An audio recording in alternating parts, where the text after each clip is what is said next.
The US has a shortage of 1.5 million homes, and according to some reports, that number could be 3 million or more.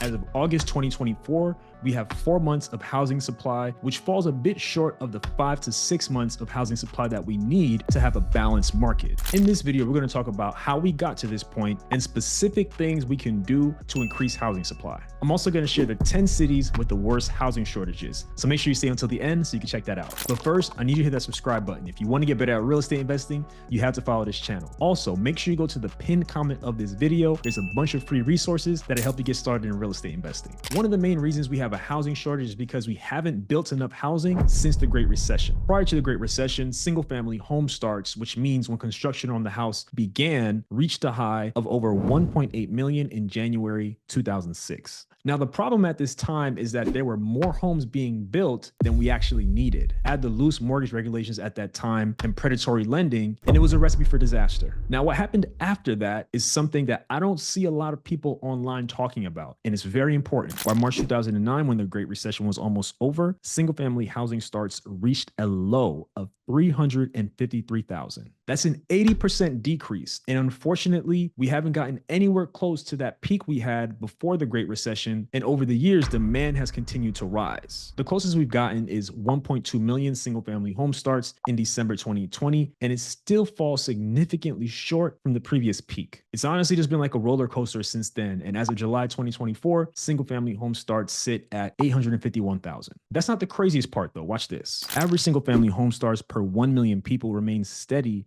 in the 80s, 90s, and 2000s. However, in the 2010s, there were 20,000 fewer single-family home starts per million people compared to the prior decades. So as you can see, various metrics are showing that we have not built enough housing since the Great Recession. My suggestion is that every state should make it a priority to build more housing and offer incentives to developers for building more housing, especially affordable homes that people can purchase. Let me know what you think about that in the comments. Now, some of you may not agree with this next point I'm going to make, but I'm standing on it. In Q2 of 2020, the median home sales price was $317,100. And by Q4 of 2022, it rose to $442,600. Now, what happened over those 2 years? Did something special happen with the existing homes that suddenly made them more valuable? In my opinion, part of the reason that the prices increased so much is because many people were overpaying for properties during that 2-year period and even after that. Since interest rates were at rock bottom, many people thought it will be their last opportunity to ever buy a home. I mean, fear of missing out was at an all-time high. And unfortunately, a lot of people paid the price for leaning into that FOMO. According to an American home buyer survey released in 2022, 72% of home buyers had regrets about their home purchase. 31% paid over the asking price, and 36% made an offer on the house sight unseen. If you think those are just numbers, let's hear a direct quote from a home buyer who purchased a home in that period. In March 2020, Mark Joseph bought his first home, a spacious 3-bedroom, I'm assuming that should be 2.5 bathroom, house in St. Louis. He and his wife had recently had their second child, and they badly wanted more square footage. Even in those earliest days of the COVID-19 pandemic, the housing market was very competitive. Joseph was convinced someone else would swoop in and take it away if I didn't make a strong offer, he says. So he paid more than the asking price. You see, when Joseph moved in, he noticed the HVAC system, plumbing, and electrical wiring were in need of some costly repairs, as he'd skipped having them inspected. That unexpected work exceeded his initial budget. If you've been following me for a while, you know that one of the things that I often say is to never overpay for a property under any circumstances. Paying more for a house than it's worth is always a bad idea. I don't care what anybody tells you. Don't ever let anyone rush you or pressure you into buying a house. Do it when it's the right time for you. Also, never buy a house without an inspection. Please, whether it's a home you're going to live in or whether it's an investment property, don't do it. There are very few people who should ever consider buying a home sight unseen or without an inspection. This next factor is one that a lot of people are afraid of talking about. As a reminder, make sure you stay until the end. I'm going to talk about the 10 cities with the worst housing shortages.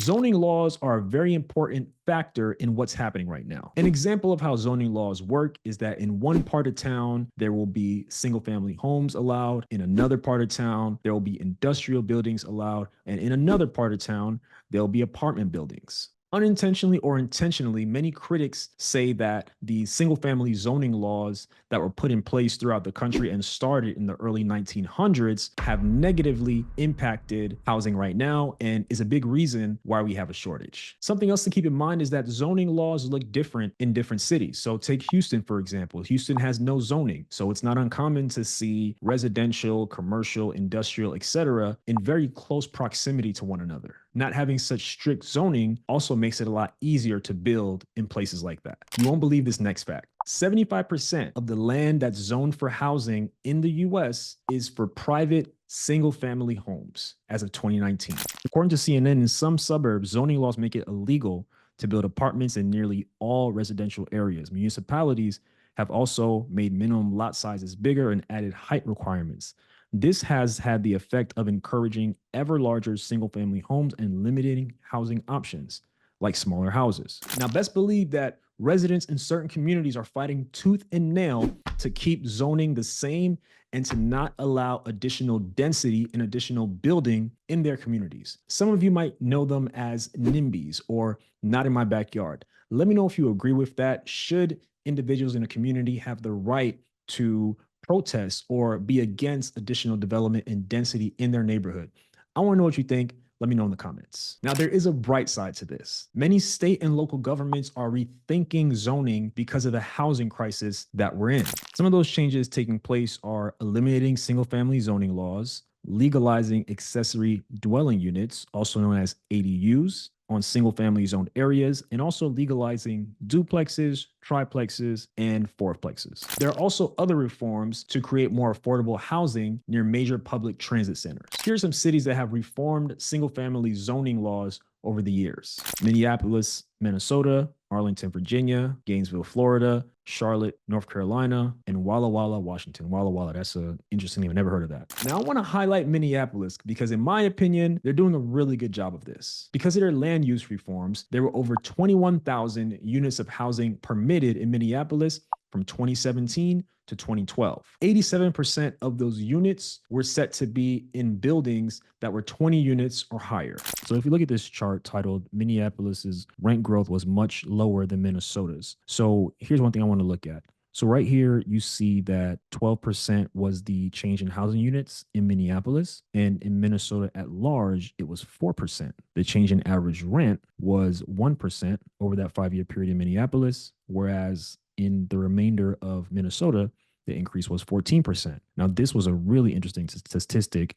So the change in homelessness, it decreased by 12% in Minneapolis, and 14% was the increase in Minnesota at large.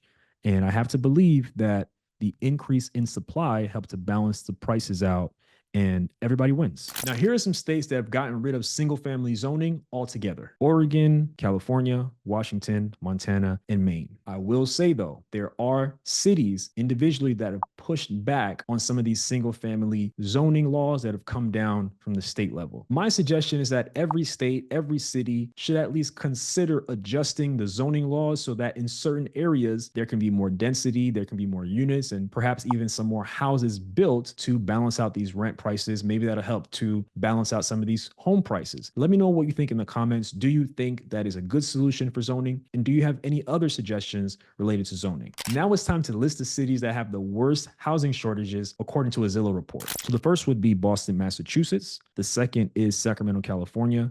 The third is Portland, Oregon.